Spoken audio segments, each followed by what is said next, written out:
How strange and thorny is the world of intellectual property and licensing. In the digital age, it is entirely possible for these kind of games to disappear forever, never to be seen again.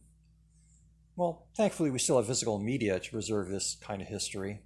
But put yourself in the position of a company that likes to resell and re-release their past library of games, and consider what could have happened if your most successful and influential title was locked behind an intellectual property you no longer had the license to use. This was the bullet Nintendo unknowingly dodged when Shigeru Miyamoto first conceived of Donkey Kong, a game originally intended to feature the characters of Popeye. Now, Nintendo did shortly after get the nod from King Features Syndicate to create a Popeye game. Admittedly, it was one that didn't resonate quite as strongly as Mario's debut title did. One shouldn't necessarily sell Popeye short, of course. It was popular and important enough for them to be one of the 3 titles launched alongside the Famicom in 1983. It's actually a little wild to think that ColecoVision launched just a year before this, also on the strength of their Nintendo arcade conversions. In fact, the Coleco Popeye may be an even more faithful adaptation than their version of Donkey Kong was. I do remember playing some of the Coleco version at the time, and of course I played the arcade version as well. I remember that. But I think the most time I spent with the game was with the Commodore 64 version. I thought it was pretty good back then, but looking at it now, I mean, Pluto kind of looks more like a Barney Gumble, doesn't he? But so this Famicom cart is actually the first time I've played this version of the game. I have to admit, I like this style of label that Nintendo was using at the time, the Pulse labels. This kind of standardization and minimalism felt very in keeping with the time, and I'm willing to bet it's part of the reason why we got so many of those differently colored Famicom shells, since a pretty obviously immediate way to sort of differentiate one from the other. So I think anything more I could say about Popeye is probably best expressed while playing the game itself, so let's do that now. Alright, here we are. I think everyone knows that song.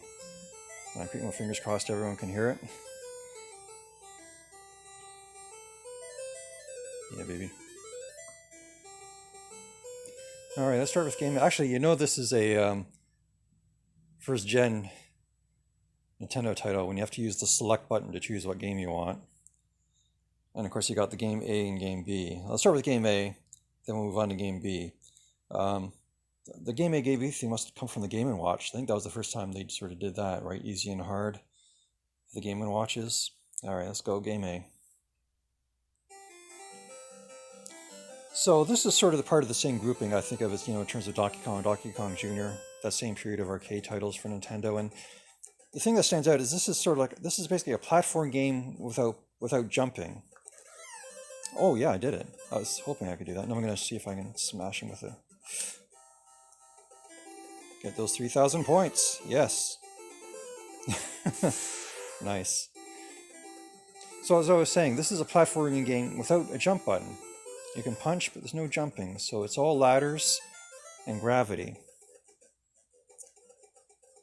And it's also different from Donkey Kong and Donkey Kong Jr. in that you're not going from point A to point B. It's more like a Pac-Man kind of thing where you're collecting stuff on the level. Right? So in this case, they're moving. And you also have that Energizer effect, the can of spinach works like the Energizer in Pac-Man. Or suddenly Ludo becomes vulnerable. And that's, there we go. You can play it a little bit dangerously on game A. He's not as aggressive as he is in game B. And once the hearts get down to the bottom, they sort of start sinking into the ocean. And if that happens, then it's... Because you'll notice that there's no timer either. One of the other differences between this and Donkey Kong... Ooh, beer bottles. That's a very un-Nintendo thing. Look how animated Bluto is. Like, there's really more animation in Bluto than there is in Popeye. When you look at the things he does, not just the running, but the looking and the reaching and the jumping and the throwing. In fact, if you pay attention to his jump animation, which maybe I'll get him to do if I... Oh, there we go. Yeah, pay attention when he jumps. If he's below me and tries to jump up. The pose he makes with his fist in the air looks a lot like what he does when Mario jumps in Super Mario Brothers to hit a block. Oh, another cool thing is like there's 3 levels in this game, 3 boards, and each one has a different song. Like there's different music for each stage.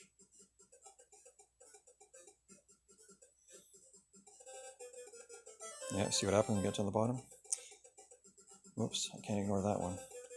I'm going to try and show off the springboard here. Although this, yeah, I guess one difference between this and the arcade version is that there's no Wimpy standing on the balance board there over there. That's the teeter-totter. Whoops. Okay, so if I can grab it, no, yeah, I got it. Got the 500 points. Oh, I got to get down there. I don't want to die. If it sinks, it's stout. Oh, there we go. Did it. Awesome. Okay, final board. Unfortunately, coming off stage 2, that's Cityscape, this looks really basic in terms of graphics. Like this is borderline Atari 2600 right here with the, I'm gonna kill that bird. Eat him. Oh no, that was a poor choice. Yeah, well. Unnecessary death. I could have easily avoided that if I was paying attention. Bye-bye, bird.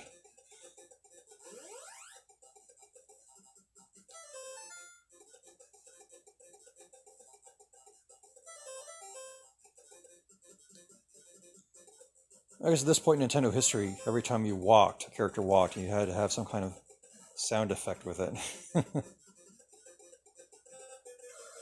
Oh, come on. Order that bird.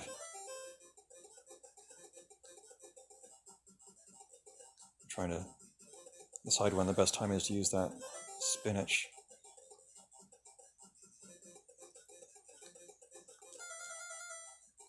Did I get a free eye? Is that what happened? Yeah, I've been practicing a bit, so at this point, game A is easy peasy, lemon squeezy. Yeah, you're done, Budo. Boom. I'm gonna take him out too. Come on, you. Ah, coward. Get that E. I'm all about that E.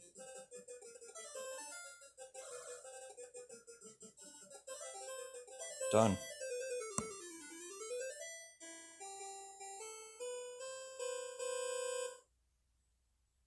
Alright, second loop. The second loop is when she appears. I can't remember her name. Is it Brunhilde? I don't remember the name of whoever she is. I know she's in the comic, but I don't remember her name at all.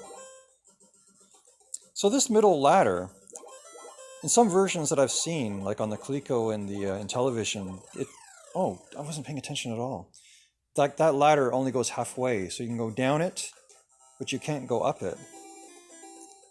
I'm sort of curious about why they did that for those versions, if that was like a deliberate decision, or they just some technical limitation. It's very weird.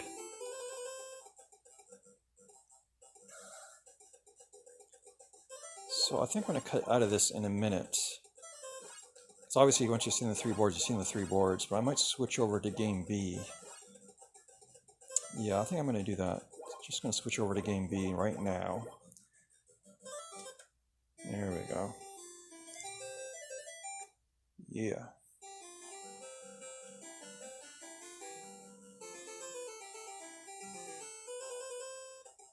So at the start of game B, the witch will show up right away.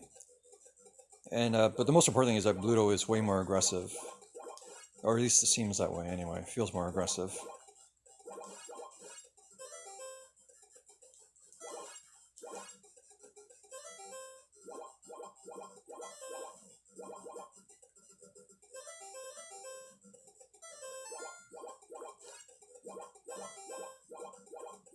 Oh, he's right in position. Oh no, he moved.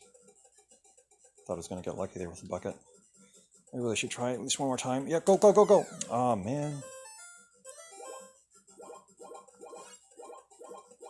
Let's see how far I can get on game B. Oh, I've done pretty well. I've been practicing on this game a little. Oh, that was stupid. Yeah, I've been doing really well. Watch me die immediately.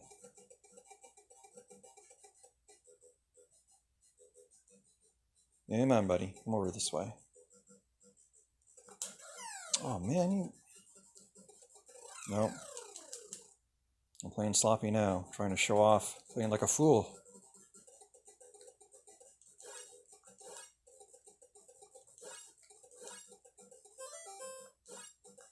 Ooh, I thought, nope, well, that was totally on me. Well, you've seen the three boards. We've seen me say game A and game B.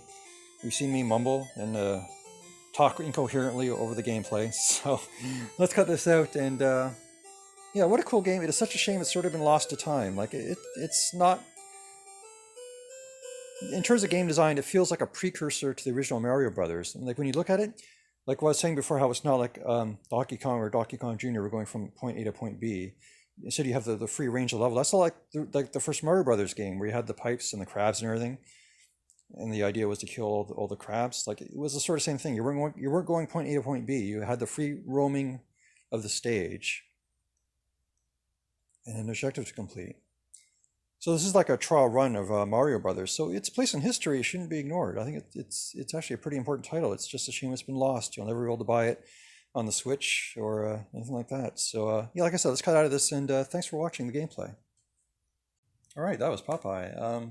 Yeah, probably not much left more to say. It was a cool game. It's just a shame that it's kind of been lost to time now because of that King Feature Syndicate licensing agreement and everything. So if you can track it down, it's cool, it's fun, it's basic. I mean, it's certainly part of Nintendo history that's worth looking at. And